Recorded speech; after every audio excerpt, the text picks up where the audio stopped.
Hi, welcome to Take a Break, Take a Breath for Friday, April 30th. I'm Rick Boyer, the pastor of Prospect Presbyterian Church in Maplewood, New Jersey.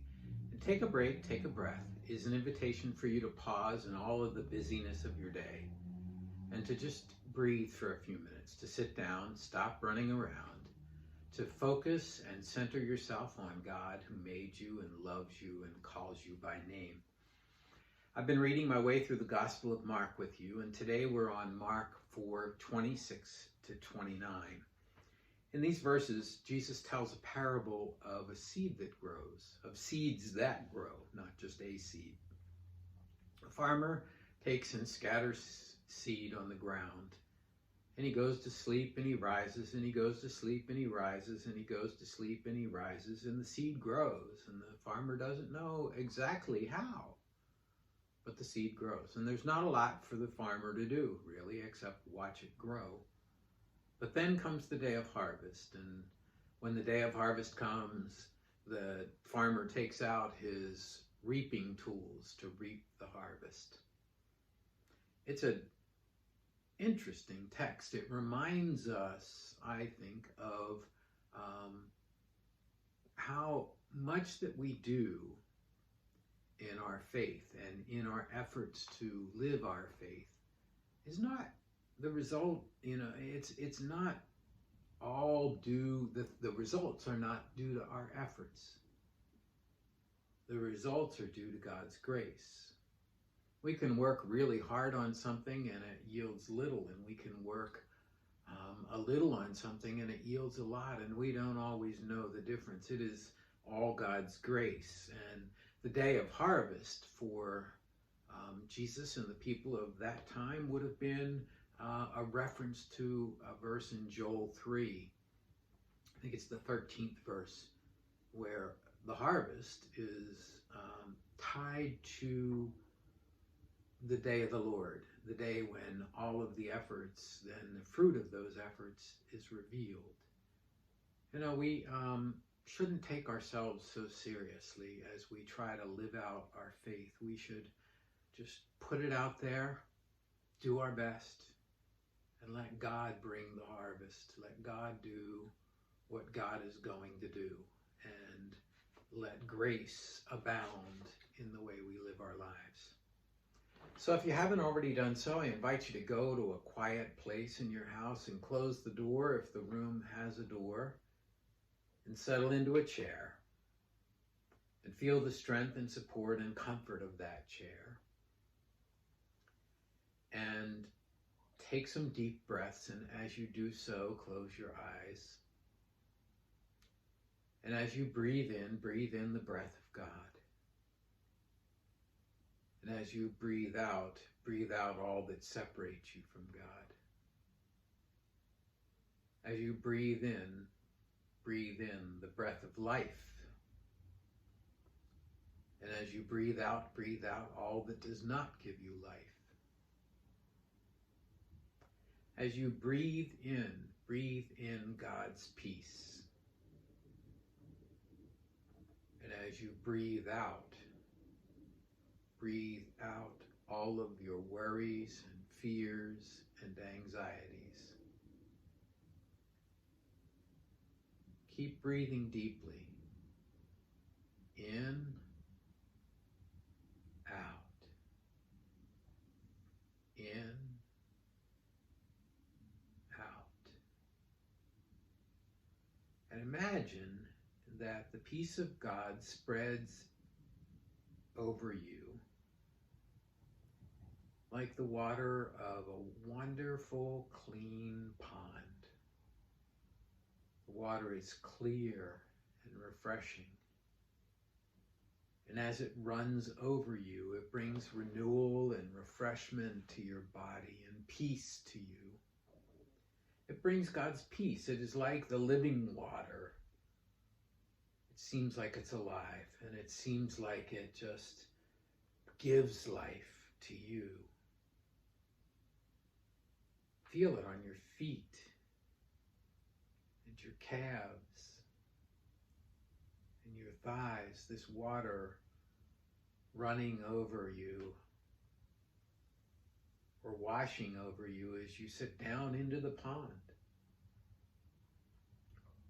Feel the relaxation and the renewal that comes from the water that covers your feet and calves and thighs. Lay back a little more. Let the water touch your back. It's a little cool, but it brings refreshment to the muscles in your back. And they start to relax from all of the burdens of the day. Lay back a little further and it's washing up over your stomach. And as it does so, all of the things that have been churning around in your stomach start to calm down.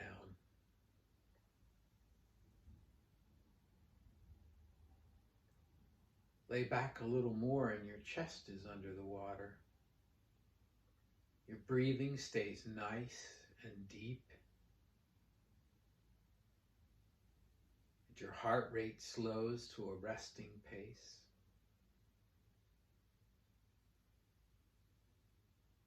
Lay back a little more and your shoulders and your arms are under the water.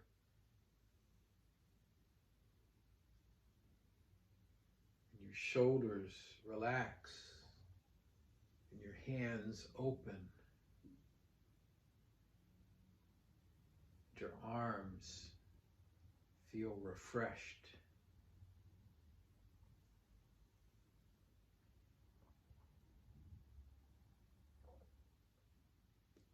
Lay back a little more and feel the relaxation that comes to your neck.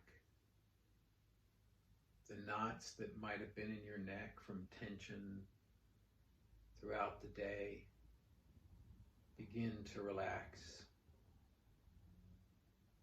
and continue to relax.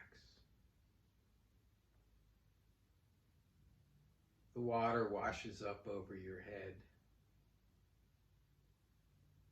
All the worries and fears and anxieties that have been bouncing around in your mind and all of the things that you need to do that have been driving you crazy, they come to a still and calm place.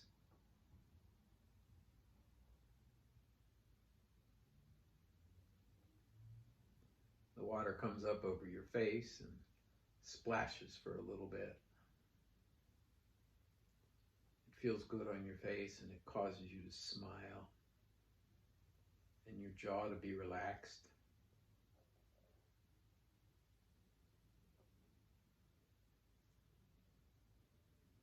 Then in your mind's eye, from this pool of water where you are, you see almost in like a time-lapse piece of video, a field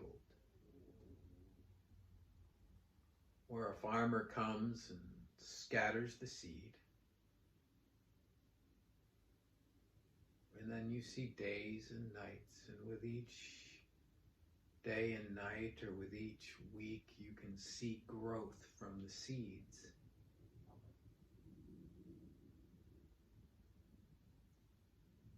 The growth becomes rich and fertile. And then it gets to the place where you can see the harvest. And the farmer comes with his tools.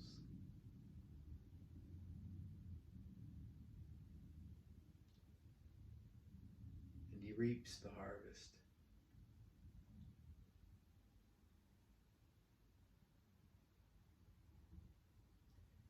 And then he makes his way down to this pool of water and sits on the edge of the water.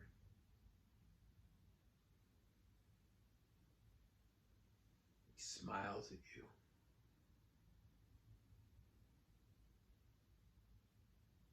Asks you how you're doing.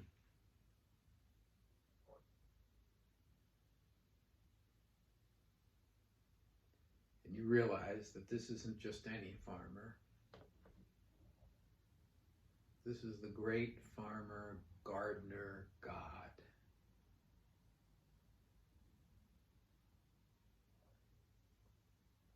And so you reach deep down inside of yourself. And you really begin to answer the question, how are you doing? And you listen for God's response. I'll be quiet while the two of you talk.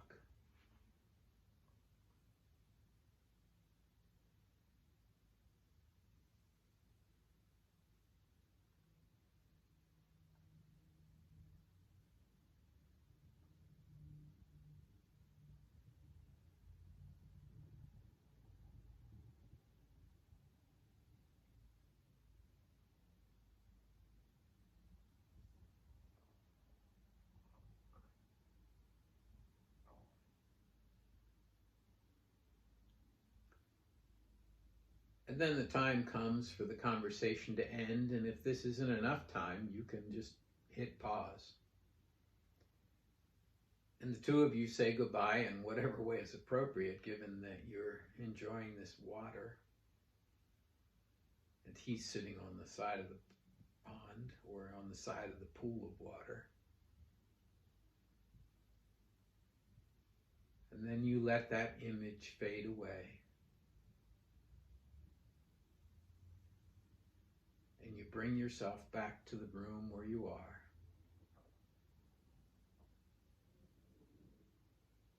And when you're ready, you open your eyes. Let's take a break, take a breath for Friday, April 30th.